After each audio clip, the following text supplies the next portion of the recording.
Alright, so today we're going to take a look at the fix for the tile seams.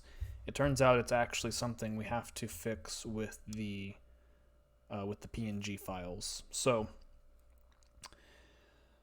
just a couple things in the import settings that should be set for our tiles and probably for any sprite. What we want to do is make sure that the wrap mode is set to clamp, filter mode is set to point, no filter.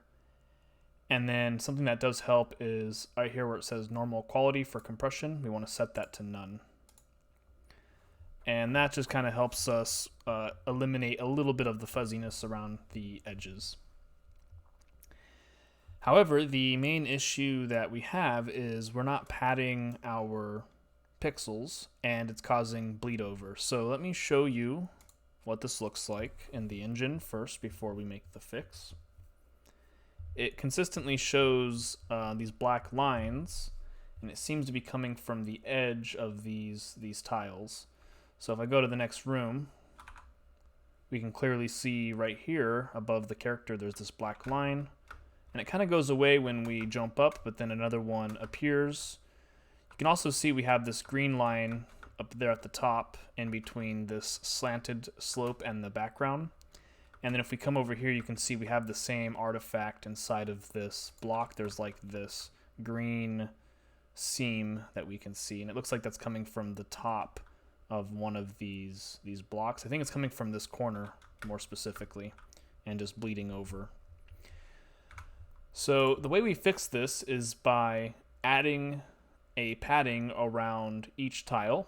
And so what I'm going to do, because I've already done this, is I'm going to, let me discard this change. I already stashed it, so let me unstash it. Stashing is just a way to like put changes away so that it reverts back, and then you can apply them to get your new changes back. So here's my modification to the PNG. And if we take a look at it inside of the editor, and we zoom in, you'll see that I added a couple pixels in between each tile. Specifically, I've added a pixel between each tile. So for these two, there's 2 pixels. And then I've extended the outer edge. So the way I did that was I grabbed this pixel and then I dragged it over like so. I can keep going, of course, but I only needed to drag it over 1 pixel. And that's why you see that these are all the same next to this. And I did that all around every edge, so you'll see this got dragged out as well. Even the transparency was dragged out. And I did the same to all of these ones around every single edge. And now if we take a look at this in the engine, I had to also modify the sprites. So if we go here, you'll see the sprites are centered on the new position, and you'll see there's that 2 pixel gap in between every edge, except the outer edges are a single pixel. And the way I did that was in the slicing tool, you can set it to, of course, we want it to be grid by cell size. We could set that to 100 by 100. And then we want to offset this by 1, and that brings it down, it lines it up. And then we want to set the padding to 2, which will bring the tile over by 2 pixels in between each one. But we also want to make sure we do the same for the y-axis, which brings those down.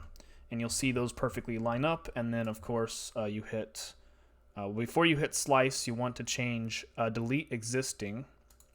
You want to change it to smart, and smart will attempt to update the existing assets, which is good because, well, we've used them for lots of levels. I've already sliced this, so I'm not going to slice it again, but that's how I configured it. And now that that's been updated, let's hit play and see if those seams are still a issue.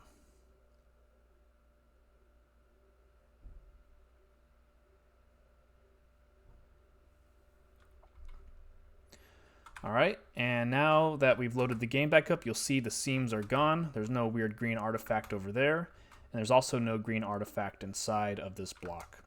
So unfortunately, we need to go through all of our tiles and possibly our characters It's probably just tiles, to be honest, since it is edge to edge on this tile map.